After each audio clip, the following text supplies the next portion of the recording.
Earlier, economics editor Thandeka Gqubule-Mbeki spoke to Mineral Resources Minister Gwede Mantashe on the mining charter and the mining industry in general.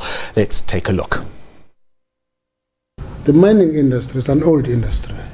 It was built on the back of exploiting black workers who had no rights, were regarded as employees.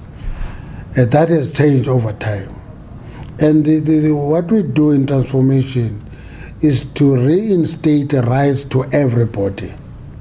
In the past, there was no talking of the impact of mining on communities, for example. All of a sudden, that is a big issue. All the communities would get from the mines were holes on the ground and nothing more. Though there is provision for rehabilitation, not much rehabilitation happened in many areas.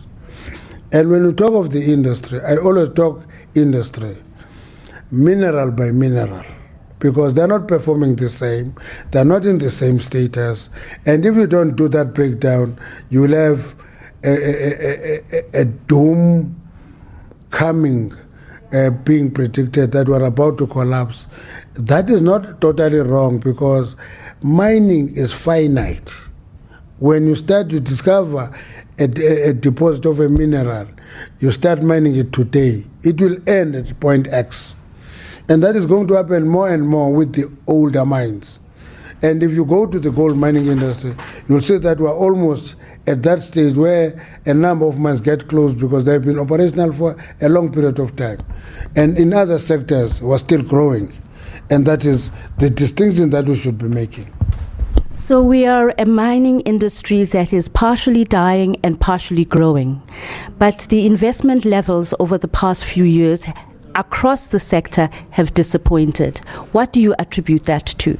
Now, that's why when we're doing analysis this week, we looked into the Fraser Institute ratings. Fraser Institute says South Africa could be rated 21 in the world out of 91 countries. But in terms of investor attractiveness, it is rated 47. In terms of policies, it is rated 80. Now, if we clear the policy issues and uncertainty, that 80 will come down and the overall rating of South Africa will improve. That's why we are so preoccupied with dealing with the charter, dealing with the MPRDA. We must deal with all policy issues, get them out of the way. There must be certainty in that area. Then that 8 out of 91 rating on policies will improve.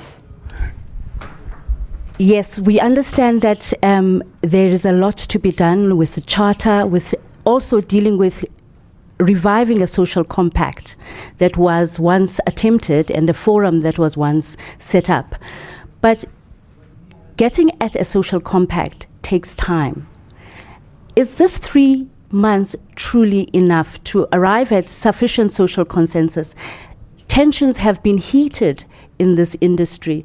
Is 3 months going to be enough to get people on board? Or perhaps it's 3 months to finalizing the issues around the charter and then a continuing dialogue thereafter? You didn't listen. I said we must finalize the charter within 3 months and continue discussing and focusing on mining. Because all our problems become an obstacle to doing mining. That's what we're doing. That's why we have 2 legs there. We have one that deals with the charter, which we must complete within 3 months. There is one that must be ongoing, that deals with competitiveness and all other aspects of the industry. And they're all linked to a healthy mining industry.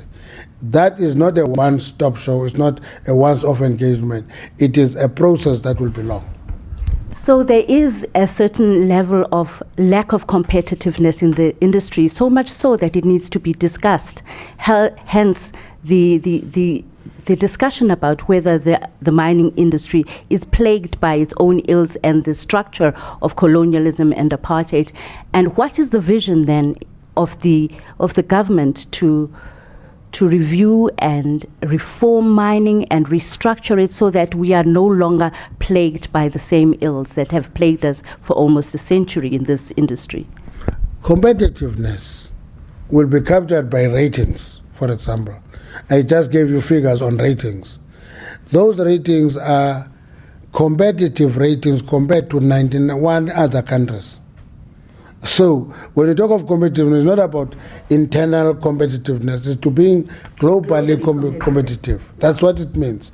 And therefore we pay attention to what various rating institutions are saying about us. And if we don't do that, we will not improve, because we will want to compete with ourselves. And our view is that the industry should not just look at the ratings. It should do the right thing itself to be rated better.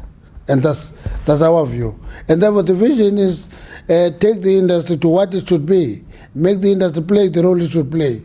When we're by mistake made to be in recession, which further revisiting of figures changed that. But when we went there, two sectors pulled us out of that recession. It was agriculture and mining. So make mining play its role. Make mining take its place in society and contribute to the economy of the country. What about innovations around mining, like, for example, our utilizing our global competitiveness in platinum and our global monopoly in platinum to create OPEC-like structures so that we can control more of the value chain and we can beneficiate more and create more jobs, because we all know that this industry has been bleeding jobs over the past 10 years. Now, the issue is, it's quite an attractive idea. Have an OPEC of platinum. Therefore, it will be ourselves and Zimbabwe and Russia. Then we control and Canada less. Canada less. Yeah, Russia now. And then we control the price of platinum in the world. It may work, it may not work. I don't want to enter that space. I'm not operating any mines. I sell no gold. I sell no platinum. Well, for its part, the Democratic Alliance says it's